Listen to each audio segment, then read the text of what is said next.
নমস্কার। আজ মকর সংক্রান্তি। সূর্যদেব আজ নিজের শক্তির রাশিতে কিন্তু প্রবেশ করেছেন। আজকের দিনে করা এই ছোট্ট কাজটি সারা বছরের জন্য ভাগ্যে অর্থ প্রবাহ কিন্তু ঠিকঠাক রাখতে পারে এবং ভাগ্যকে আপনার সুন্দর দিকে নিয়ে যাবে। এই কাজটি অবশ্যই করবেন। কি কাজ?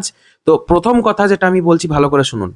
আজ সকালে সূর্য ওঠার পরে বা সন্ধ্যায়, সূর্য তো উঠে গেছে, তো একটি তামার পাত্রে জল নিতে হবে আপনাদের। তাতে 1 চিমটি তিল ও গুড় দিতে হবে। সূর্যের দিকে মুখ করে 7 বার মন্ত্র পড়তে হবে। যে মন্ত্রটা আমি কমেন্টে দিয়ে দিয়েছি, কমেন্ট সেকশনে গিয়ে চেক করে নেবেন। ওং ঘৃণী সূর্যায় নমঃ, এই মন্ত্রটাকে আপনি পাঠ করবেন। তারপর সেই জলটি যে কোনো গাছের গোড়ায় ঢেলে দেন। তো এটি কিন্তু সূর্য ও শনিদেব দুজনকেই একসাথে সন্তুষ্ট করে, আর অর্থ আটকে থাকার যে যোগ সেটা কাটিয়ে দেয় এবং অর্থ জীবনে আনে। আজকে আরেকটা জিনিসও মেনে চলতে হবে। কি, এটা ভালো করে মন দিয়ে শুনুন, 4টে পয়েন্ট বলবো। এটা হচ্ছে তিল ও গুড় আপনারা দান করতে পারেন, খুব ভালো ফল পাবেন।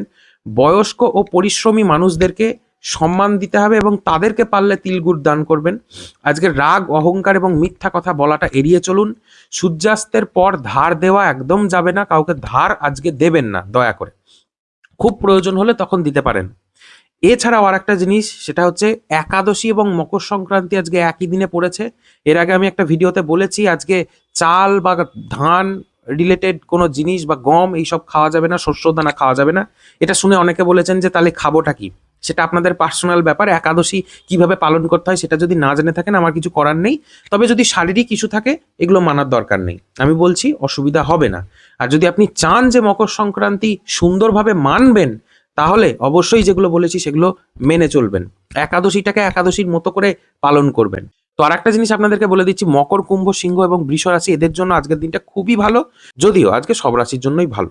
তো মকর সংক্রান্তির এই নিয়মগুলো অনেকেই কিন্তু জানে না। খুব তাড়াতাড়ি এই ভিডিওটিকে শেয়ার করে দেবেন এবং যাদের জীবনে আর্থিক চাপ রয়েছে, আর্থিক কষ্ট রয়েছে, তারা এই ভিডিওটা সকলের সাথে, বন্ধুদের সাথে শেয়ার করবেন। সূর্যদেবের কৃপা ভাগ করে নিন, ফল অবশ্যই ভালো পাবেন। আর তার সাথে সাথে আরেকটা জিনিস, আপনাদের নাম এবং রাশি সেটাও কমেন্টে জানিয়ে যাবেন। ভিডিওটি দেখার জন্য অনেক ধন্যবাদ। রাধে রাধে।